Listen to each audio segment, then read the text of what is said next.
विद्यार्थी मित्रांनो, आज आपण जो लेसन पाहणार आहे त्याचं नाव आहे मेटल ट्रान्सफर इन जीएमएडब्ल्यू, म्हणजे जीएमएडब्ल्यू मधील धातूचे स्थलांतर.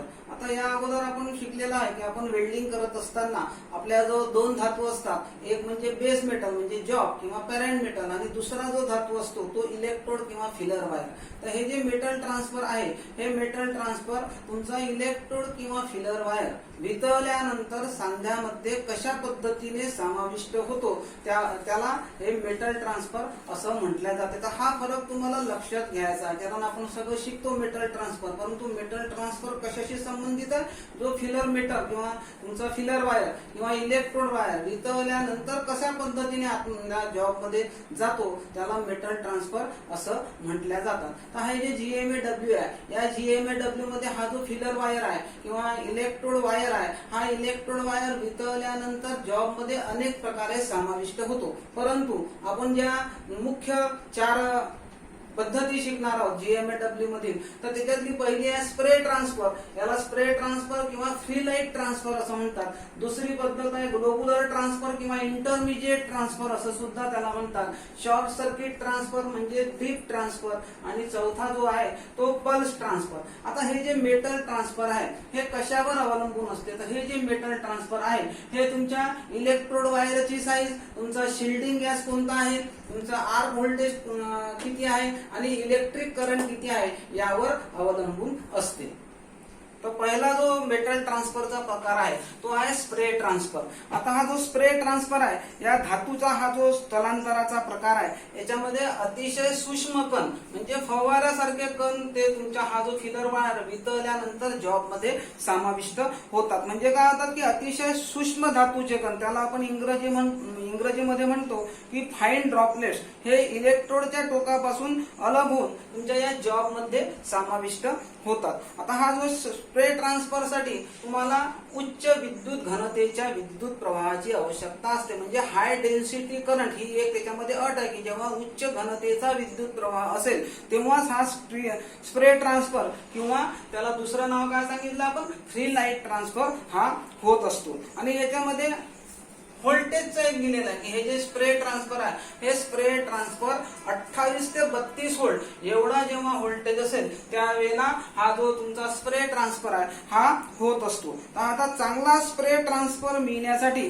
तुम्हाला आर्गॉन मिश्रित निष्क्रिय वायूचा वापर करावा लागतो. आणि सर्वसाधारण इलेक्ट्रोड जसे माइल्ड स्टील आहे, तुमचा अल्युमिनियम आहे, स्टेनलेस स्टील आहे, या सोबत स्प्रे ट्रान्सफर नेहमी आपल्याला वापरल्या जाऊ शकतो. तर ह्या तुम्हाला स्प्रे ट्रान्सफर हे आहे की तुम्हाला स्प्रे ट्रान्सफरची अट काय आहे की त्याला हाय डेन्सिटी करंट म्हणजे उच्च घनतेचा विद्युत प्रवाहाची आवश्यकता असते. आता हे जे स्प्रे ट्रान्सफर आहे किंवा फ्री लाईट ट्रान्सफर आहे याचे फायदे कोणते कोणते आहेत? तर याच्यामध्ये पहिला फायदा हा आहे या स्प्रे लाईट ट्रान्सफरचा की धातू भरण्याचा दर हा जास्त असतो. म्हणजे काय होते याच्यामध्ये हाय डिपॉझिशन रेट आपल्याला मिळतो. दुसरा फायदा आहे की याची जी वहन क्षमता आहे, चांगली वहन क्षमता आहे, म्हणजे गुड ट्रॅव्हल स्पीड याच्यामध्ये आपल्याला मिळते. तिसरा जो आपल्याला फायदा आहे तो आहे चांगला दिसणारा वेल्ड बीड म्हणजे गुड लुकिंग वेल्ड अपीअरन्स आपल्याला मिळतो. चौथा फायदा कोणता आहे? थोड्या प्रमाणात स्पॅटर म्हणजे अगदी लिटिल वेल्ड स्पॅटर याच्यामध्ये मिळतात. पाचवा फायदा आहे चांगली म्हणजे चांगला पक्का जोड आपल्याला याच्यामध्ये मिळतो म्हणजे गुड वेल्ड फ्युजन याच्यामध्ये मिळते. आणि सहावा जो फायदा आहे तो जास्त जाडीच्या धातूला वेल्डिंग करण्यास योग्य हा फायदा आहे. म्हणजे काय, व्हेरी गुड ऑन तुमच्या हेवी सेक्शन म्हणजे याचा जो उपयोग आहे तो जास्त जाडीचे ज्या प्लेट आहे त्यांना वेल्डिंग करण्यासाठी या स्प्रे ट्रान्सफरचा उपयोग केला जातो. आता या स्प्रे ट्रान्सफर किंवा फ्री लाईट ट्रान्सफरचे कोणते कोणते तुमचे तोटे आहेत ते आपण पाहू. डिसएडव्हान्टेजेस कोणते आहेत? तर याच्यामध्ये काय, तुम्हाला उच्च क्षमतेच्या वेल्डिंग मशीनची आवश्यकता असते म्हणजे हायर कॅपॅसिटी पॉवर सोर्स आपल्याला वापरावा लागतो. दुसरा जो तोटा आहे तो याच्यामध्ये फक्त आपण फ्लॅट आणि हॉरिझॉन्टल पोझिशन मध्ये वेल्डिंग करू शकतो. हा दुसरा तोटा आहे म्हणजे weld position is limited to flat and horizontal आहे. दुसरा जो आहे आपल्याला जर याच्यात मिश्र धातू मगाशी आपण सांगितला की आर्गॉन मिश्रित निष्क्रिय वायू आपण वापरतो. जेव्हा आर्गॉन मिश्रित हा जो वापरू आपण मिश्र गॅस वापरू तेव्हा त्याचा काही खर्च जास्त येईल म्हणजे the cost of more expensive gases.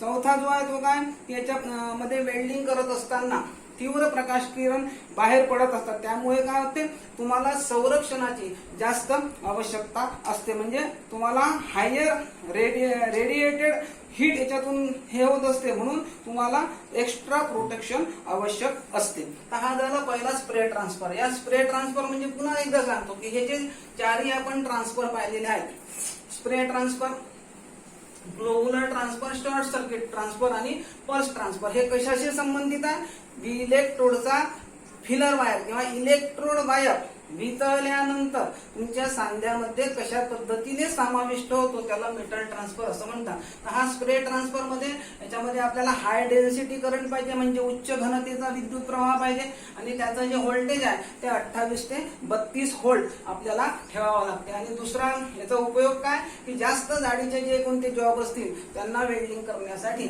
या स्प्रे ट्रान्सफरचा उपयोग केला जाऊ शकतो. दुसरा जो ट्रान्सफर आहे तो ग्लोबुलर ट्रान्सफर किंवा त्याला इंटरमिजिएट ट्रान्सफर असं म्हटलं जाते. आता ग्लोबुल म्हणजे काय, तर आपण पहिल्या याच्यात पाहिलं स्प्रे ट्रान्सफर. स्प्रे म्हणजे एक प्रकारचा फवारा किंवा एक प्रकारचा स्प्रे, म्हणजे कसे असते, त्याचे जे वितळलेल्या धातूचे कण आहे ते वितळलेल्या धातूचे कण अगदी लहान आणि हलके असतात. आता ग्लोबुल म्हणजे एक वितळलेल्या धातूचा जड कण असं याला आपण म्हणू शकतो. या धातूच्या स्थलांतरामध्ये काय होते, तुमचा इलेक्ट्रोड वितळलेल्या धातूचे जाड कण कमी प्रमाणात आर्क मधून जॉबच्या मध्ये मिसळल्या जातात. हे जे वितळलेल्या धातूचे कण आहे हे काही सेकंदात अगदी कमी कण तुमच्या वितळलेल्या धातूमध्ये समाविष्ट होतात. आणि हा जो कण आहे हा इथे दाखवलेला आहे की हा कसा आहे, की तुमचा थोडासा जड आहे. इथे स्प्रे मध्ये स्प्रे सारखे हलके कण असतात, ग्लोबुल म्हणजे एक जाड कण किंवा वजनदार कण पडत असतो. आणि हे जे इथे पडण्याची जी याची दर आहे तो अतिशय कमी असतो, आणि म्हणून तुम्हाला हा याला ग्लोबुलर ट्रान्सफर असं म्हटलं जातं. याच्यात अट काय, की हे जे वितळलेल्या धातूचे कण आहे हे अगदी कमी करंटवर पडतात. समजा जर एखाद्याला तुम्ही करंट जर वाढवला तर याचा वेग वाढू शकतो, परंतु याची अट काय आहे, की कमी करंट. जसं आपण म्हटलं मागच्या याच्यात की या स्प्रे ट्रान्सफर मध्ये हाय डेन्सिटी करंट आहे, तर इथे लो करंट वापरल्या जातो. आणि या धातू स्थलांतरामध्ये व्होल्टेज जे आहे ते 23 ते 27 व्होल्ट एवढं राहते. पहिले स्प्रे ट्रान्सफर मध्ये किती पाहिलं आपण, 28 ते 32, इथे आहे 23 ते 27 व्होल्ट एवढा तुम्हाला याचा व्होल्टेज असतो. आता याचा जो हे आहे, तर या ग्लोबुलर ट्रान्सफर मध्ये तुमचे स्पॅटर म्हणजे कण जास्त उडतात, त्याच्यामुळे हा ज्या दोषामुळे किंवा या डिसएडव्हान्टेजमुळे या ग्लोबुलर ट्रान्सफरचा उपयोग जास्त प्रमाणात केला जात नाही. परंतु जर समजा आपण शिल्डिंग गॅस म्हणून CO2 गॅसचा जर वापर आपण केला तर हा ग्लोबुलर ट्रान्सफर आपल्याला वापरता येऊ शकतो किंवा फायदेशीर ठरतो. म्हणजे थोडक्यात हा जो ग्लोबुलर ट्रान्सफर आहे याचा उपयोग जास्त प्रमाणात केला जात नाही. तिसरा जो मेटल ट्रान्सफर आहे तो शॉर्ट किंवा डीप ट्रान्सफर असं म्हणतात. आता शॉर्ट म्हणजे तुम्हाला याच्यामध्ये धातू स्थलांतर जेव्हा हा इलेक्ट्रोड वायर वितळतो तर त्यावेळेला न तुटता, या इथे दाखवलेला आपण हा इलेक्ट्रोड वायर आहे, हा इलेक्ट्रोड वायर जेव्हा वितळतो तेव्हा न तुटता या जॉबला स्पर्श करतो. त्याच्यामुळे काय होते, शॉर्ट सर्किट होते आणि काही काळासाठी तुमचा जो आर्क आहे तो बंद होतो. आणि त्यामुळे तुमचा जे शॉर्ट सर्किट आहे ते शॉर्ट सर्किट होऊन तुमचा आर्क बंद होतो. तर याच्यामध्ये काय, याचं जे व्होल्टेज आहे ते 16 ते 22 व्होल्ट एवढं दिलेलं असते.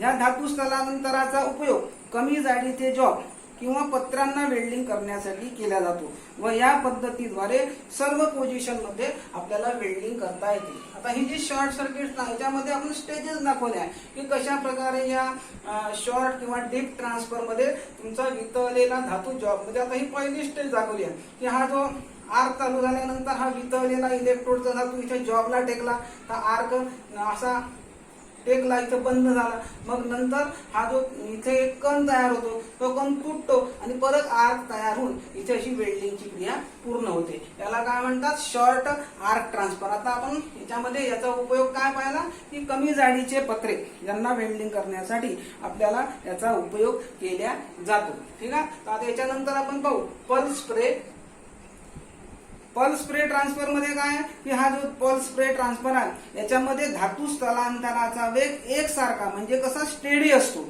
आणि पल्स पॉवर सोर्स आर्कला दोन प्रकारचे विद्युत प्रवाह पुरवित असतो। याच्यामध्ये या पल्स ट्रान्सफर मध्ये दोन प्रकारचे करंट आहेत, एक आहे पीक करंट आणि दुसरा बॅकग्राऊंड करंट। हा जो पीक करंट काय करतो, या पीक करंट जेव्हा इथे आपण ही आकृती दाखवलेली आहे की हा वरती पीक करंट झाला, ही पूर्ण आकृती इथे दाखवलेली आहे की हा पीक करंट इथे झाला, पुन्हा हा पल्स टाइम झाला, अशा प्रकारची आकृती इथे दाखवली आहे। म्हणजे या पल्स ट्रान्सफर मध्ये दोन प्रकारच्या करंटचा आपल्याला तुमच्या वितळलेल्या फिलर वायरच्या धातूसाठी वापरला जातो। एक आहे तुमचा पीक आणि दुसरा आहे बॅकग्राऊंड करंट। तर हा जेव्हा पीक करंट चालू असतो त्यामध्ये आर्क तयार होऊन तुमचा जो वितळलेला धातू आहे फिलर वायरचा किंवा इलेक्ट्रोडचा तो आर्क मधून स्थलांतरित होतो आणि दुसरा जो बॅकग्राऊंड करंट आहे त्या बॅकग्राऊंड करंट मध्ये काय होते, फक्त आर्क तयार होतो, वितळलेला धातू त्याच्यामधून जात नाही। हे अशा प्रकारचे दोन करंट इथे वापरल्या जातात। आता हा जो बॅकग्राऊंड करंट आहे हा बॅकग्राऊंड करंटच्या वेळेला आपण पाहिलं की बॅकग्राऊंड करंटच्या वेळेला फक्त आर्क तयार होतो, वितळलेला धातू त्याच्यातून स्थलांतरित होत नाही। तर मग या बॅकग्राऊंड करंटचा तुम्हाला फायदा काय की या धातूचे स्थलांतर होत असताना यामध्ये धातूला गोठण्यासाठी म्हणजे फ्रीज होण्यासाठी टाइम मिळतो। आपण तुम्हाला सांगितलं की पल्स ट्रान्सफर पीक करंट मध्ये काय होते, आर्क तयार होतो आणि धातूचे आर्क मधून स्थलांतरित होते, परंतु हा जो बॅकग्राऊंड करंट आहे त्याच्यामध्ये फक्त आर्क तयार होते, मग तुमचा जो वितळलेला धातू तो याच्यामधून स्थलांतरित होत नाही। म्हणजे या बॅकग्राऊंड करंटच्या वेळेला तुम्हाला या पीक करंट मध्ये जो वितळलेला धातू आहे तो गोठण्यासाठी म्हणजे फ्रीज होण्यासाठी वेळ मिळतो। आता त्यामुळे काय होते की वेल पडलवर आपल्याला नियंत्रण मिळवता येते आणि अनावश्यक पदार्थ जे आपल्या धातूमध्ये मिसळतात वितळलेल्या धातूवर तरंगतात आणि ते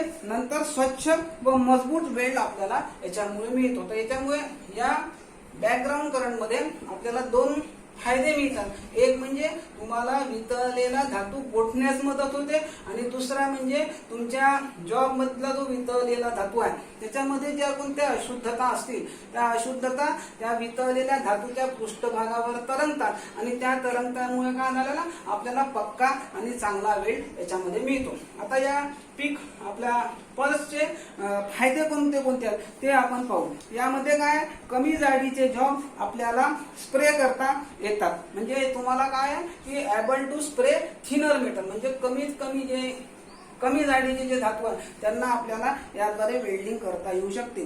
दुसरं काय कमी उष्णता लागते म्हणजे लेस हीट इनपुट आपल्याला याच्यामध्ये लागते म्हणजे आपल्या ऊर्जेची बचत होते। तिसरा फायदा काय मजबूत वेल्ड मिळतो म्हणजे स्ट्रॉंगर वेल्ड याच्यात मिळतो। चौथा फायदा वेल्डवर नियंत्रण राहते म्हणजे आपल्याला वेल्ड कंट्रोल याच्यावर करता येतो आणि याच्यामध्ये स्पॅटर कमी उडतात म्हणजे लेस स्पॅटर याच्यामध्ये उडतात। हे या पल्स स्प्रेचे फायदे आहेत। दुसरे जो पल्स स्प्रे ट्रान्सफर आहे त्याचे तोटे कोणते कोणते आहेत तर याच्यात जे आहे आपण याच्यात पाहिलं की दोन करंट आपल्याला पुरवावे लागतात, एक पीक करंट आणि दुसरा बॅकग्राऊंड करंट। त्यामुळे याची जी सुरुवातीची किंमत आहे त्याच्यात ती जास्त असते म्हणजे तुमची हायएस्ट सेटअप व्हॅल्यू जी आहे ती जास्त असते। नंतर तुमचा जो वेल्डर किंवा कारागीर आहे तो याच्यावर जो काम करेल त्याला आपल्याला प्रशिक्षणाची गरज असते म्हणजे काय ऑपरेटर नीड्स ट्रेनिंग आणि तुमचा धातू भरण्याचा वेग या पल्स ट्रान्सफर मध्ये कमी असतो म्हणजे काय तुमच्या याच्यात तुमचा लेसर डिपॉझिशन रेट याच्यामध्ये आपल्याला मिळतो। तर हे आपलं जे मेटल ट्रान्सफर आहे हे एक महत्वाचा चॅप्टर आहे, हे आपण इथे अभ्यासलेला आहे, तुम्हाला हे समजलं असेल मी असं समजतो आणि याच्यामधला एक सारांश तुम्हाला सांगतो की हा जो मेटल ट्रान्सफर इन GMAW आहे, मेटल ट्रान्सफर म्हणजे धातूचे स्थलांतर हा शब्द प्रयोग आपण इथे इलेक्ट्रोड किंवा फिलर वायर वितळलेल्या इलेक्ट्रोड किंवा फिलर वायर संबंधित इथे वापरलेला आहे। आपण इथे 4 वेगवेगळे प्रकार पाहिले आणि त्या 4 वेगवेगळ्या प्रकारामध्ये हे व्होल्टेजवर याचा अवलंबून आहे। हा जो स्प्रे ट्रान्सफर आहे याचा व्होल्टेज 28 ते 32 व्होल्ट, तुमचा ग्लोबुलर ट्रान्सफर किंवा इंटरमिजिएट ट्रान्सफर आहे त्याचा व्होल्टेज आहे 23 ते 27 व्होल्ट, शॉर्ट सर्किट किंवा डीप ट्रान्सफर आहे त्याचं व्होल्टेज आहे तुमचा 18 ते 22 व्होल्ट, 16 ते 22 व्होल्ट। अशा प्रकारे हे व्होल्टेज तुम्हाला इथे विचारले जाते। स्प्रे ट्रान्सफरचा उपयोग तुम्हाला कुठे तुम्हाला सांगितलं की कमी जाडीचे पत्रे ग्लोबुलर ट्रान्सफर किंवा इंटरमिजिएट ट्रान्सफर याचा उपयोग जास्त होत नाही, कारण याच्यामध्ये स्पॅटर उडतात. परंतु जेव्हा CO2 गॅस आपण वापरू तेव्हा याचा उपयोग जर केला आपण ते आपल्याला फायदेशीर ठरते. शॉर्ट सर्किट किंवा डीप ट्रान्सफर, हा डीप ट्रान्सफर सुद्धा कमी जाडीच्या पत्र्यांना वेल्डिंग करण्यासाठी वापरला जातो. तर अशा प्रकारे याचा सारांश आहे आणि हा जो लेसन आहे हा तुम्हाला समजला असेल असं मी गृहीत धरतो आणि तुम्ही हा लेसन शांततेने ऐकून घेतला त्याबद्दल तुम्हाला धन्यवाद देतो.